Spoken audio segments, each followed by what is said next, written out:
कानून की किताब में अगर इंसानियत के लिए दरवाजे खुले हों तो सजा व्यक्ति के द्वारा किए गए अपराध के अकॉर्डिंग की जाती है। लेकिन जब सजा का पैमाना मन माफिक हो तो थोड़े से अपराध के लिए भी दी जाने वाली सजा इंसानियत की सारी सीमाएं क्रॉस कर जाती है। मानवता के लिए सारे दरवाजे बंद हो जाते हैं।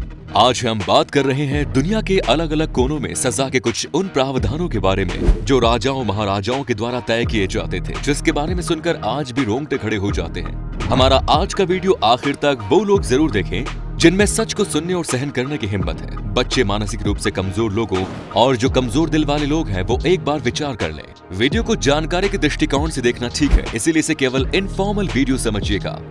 चाइना, अफ्रीका, भारत जैसे दुनिया के अलग अलग हिस्सों में राजा महाराजा चूहों और हाथियों के साथ साथ जानवरों के जरिए अपराधियों को सजा दिलवाया करते थे। जब उनके पनिशमेंट ऑर्डर को इम्प्लीमेंट किया जाता था, यानी जिन्होंने अपराध किया है उन्हें सजा दी जाती थी, तो इससे वो अपना मनोरंजन किया करते थे। अपराध कई तरह के हो सकते थे। राजतंत्र के अन्याय के खिलाफ आवाज उठाना भी अपराध हो सकता था। आयरन चेयर टॉर्चर, ऐसे अपराधी जो अपराध करने के बाद अपना गुनाह छुपा ले जाते हैं, उनसे पूछताछ के लिए इस आयरन चेयर या चाइनीज चेयर का इस्तेमाल किया जाता था।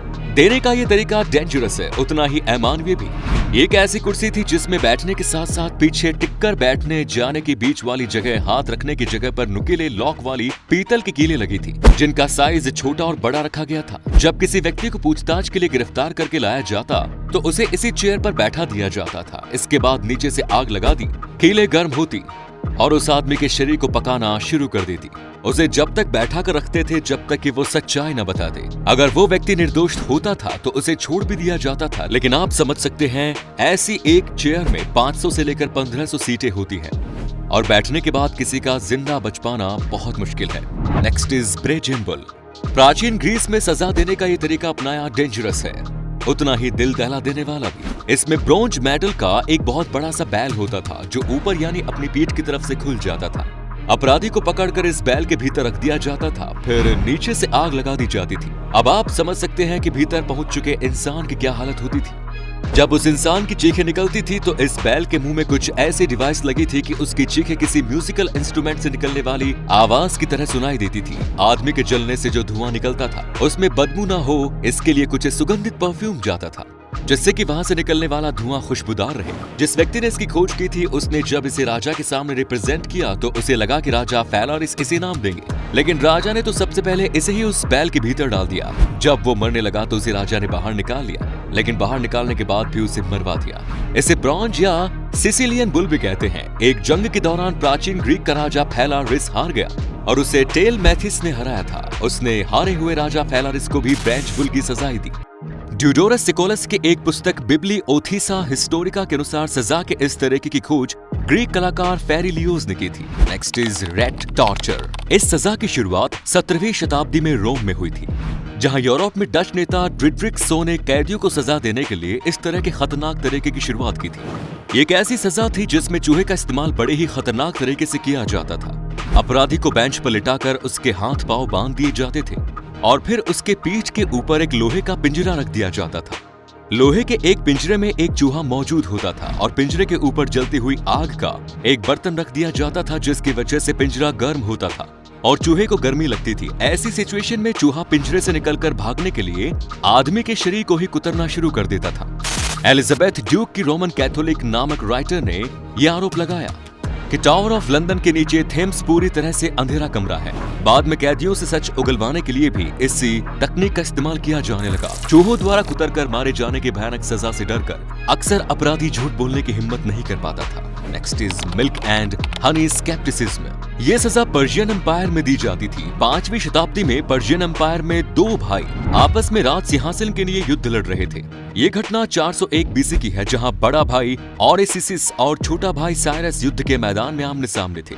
ये लड़ाई क्यूनाक्शा में हो रही थी। इस लड़ाई में मिथिडीस नाम से एक ऐसा सैनिक लड़ रहा था जिसने गलती से अपने ही राजा साइरस की हत्या युद्ध के मैदान में कर दी। इस प्रकार इस युद्ध में ऑरेसिसिस की जीत होती है, मगर वो अपने ही राजा को मारने वाले सैनिक से कहता है कि वो दुनिया को कभी ये ना बताए कि सैनिक ने साइरसिस राजा को मारा है, बल्कि ये कहे कि ऑरेसिसिस ने ही राजा को मारा है। वो सैनिक ऐसा ही करता है, लेकिन एक दिन नशे की हालत में उस सैनिक के मुंह से सच्चाई निकल जाती है और दुनिया को पता चल जाता है कि साइरस को राजा ने नहीं मारा बल्कि उसने खुद ही मारा है। इसके बाद तो उसे सैनिक की शामत आ जाती है। राजा गुस्से में आग बबूला हो जाता है और मैथिटिस को काफी किस्म की सजा देता है। इस सजा के तहत इस नाव में अपराधी को लटा दिया जाता था और उसके ऊपर से दूसरी नाव ढक दी जाती थी। अपराधी का सिर बाहर होता था, इसके साथ ही उसके दोनों हाथ पांव भी बाहर होते थे और ऊपर वाली नाव अपराधी के ऊपर रख दी जाती थी। ऐसा इसलिए किया जा रहा था कि अपराधी निकलकर भाग न जाए। उसे सूरज की रोशनी में रखा जाता था। इसके बाद अपराधी के शरीर के ऊपर शहद और दूध मिलाकर गिराया जाता था, जिससे उसके शरीर पर मिठास चिपक जाती थी और साथ ही उसे शहद और दूध भी पिलाया जाता था, जिसकी वजह से उसके शरीर से मिठास की गंध फैलने लगती है और कीड़े मकोड़े उसकी तरफ अट्रैक्ट होते हैं। ये मक्खियां, कीड़े मकोड़े, चूहे गुनहगार को घेरकर उसके शरीर को खाना शुरू कर देते थे। इस तरह उस व्यक्ति को कई हफ्तों तक दूध और शहद का घोल पिलाकर जिंदा रखा जाता था। इस सजा के बारे में आज से 950 साल पुराने एक किताब प्लूटार्थ लाइफ ऑफ आर्थाजेड्स में मिलता है। मिथ्रिडीज को भी यही सजा मिली और वो इस तरह के दौरान 17 दिनों तक सरवाइव कर पाया और आखिरकार उसकी मौत हो गई। उसकी मौत ब्लड में पॉइजन आ जाने से बताई गई। उसके ब्लड में ये पॉइजन कीड़ों की वजह से आया था। Next is lynching. सजा देने का ये तरीका चीन में इस्तेमाल किया जाता था। इसमें अपराधी के शरीर को हजारों बार अलग अलग जगहों पर काटा जाता था, लेकिन उसके शरीर पर ये कट ऊपरी तौर पर लगाए जाते थे। लिंची शब्द 3री शताब्दी की एक किताब जुनसी के 28वें चैप्टर के एक लाइन में इस्तेमाल किया गया। 3 चरणों में दी जाने वाले इस सजा के पहले चरण में गुनहगार को एक सार्वजनिक स्थान पर बांध दिया गया, जिससे कि सभी लोग उसे देख सके। इसके बाद एक धारदार चाकू से उसके शरीर पर धीरे धीरे कट लगाया जाता था।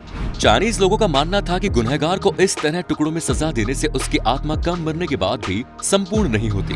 कई बार इस सजा को 3 दिनों तक दिया जाता था। इसमें गुनहगार के शरीर पर 3000 से ज्यादा कट लगाए जाते थे और उसके शरीर के अंगों को धीरे धीरे निकाल लिया जाता था। बाद में गुनहगार के शरीर के अंगों को दवाई के रूप में बेचा जाता था। यदि गुनहगार के परिवार पैसे वाला हुआ तो वो घूस देकर अपराधी को एक ही बार में मरवा देता था। लीची को पहली बार सन 1890 में कैमरे में रिकॉर्ड किया गया और ये काम विलियम आर्थर कर्टिस ने किया था। हालांकि चीन की सरकार ने 1950 में इस सजा पर बैन लगा दिया था, लेकिन इसके बावजूद समाचार पत्र द टाइम्स की एक खबर में 9 दिसंबर साल 1927 में चीन के वंचो शहर में इस सजा को देने का जिक्र आता है। नेक्स्ट इज हाथी से कुचलवा देना। इस सजा को सबके सामने दिया जाता था। इसमें प्रशिक्षित हाथी हुआ करते थे जो इशारा मिलते ही गुनहगार को अपने पैरों के नीचे कुचल देते थे। सजा देने का यह तरीका दक्षिण एशिया में श्रीलंका, भारत, इंडोनेशिया जैसे देशों में यूज किया जाता था।